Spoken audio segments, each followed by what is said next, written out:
आज मुस्कान का जन्मदिन था।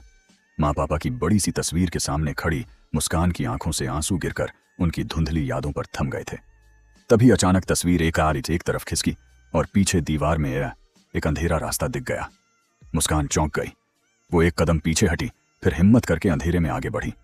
अंधेरे के बीच एक पुराना नक्काशीदार संदूक रखा था। मुस्कान ने उसे उठाया और अपने घर ले आई। कांपते हाथों से मेज पर रख दिया। जैसे ही संदूक का ढक्कन खुला, सुनहरी रोशनी फूट पड़ी और उसमें से धीरे धीरे गोल गोल घूमती हुई निकली एक जादुई छड़ी। मुस्कान की आंखें फटी की फटी रह गईं, मुंह खुला का खुला रह गया। मुस्कान ने धीरे से वो छड़ी अपने हाथ में थामी। मन में आया, काश आज मेरे पास एक केक होता। सामने मेज पर केक प्रकट हो गया।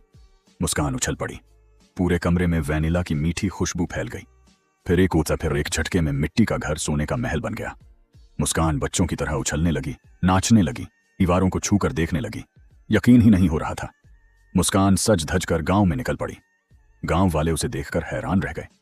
मुस्कान मुस्कुराती हुई आगे बढ़ती रही। छड़ी घुमाई और भूखों के हाथों में गर्मा गर्म खाना आ गया।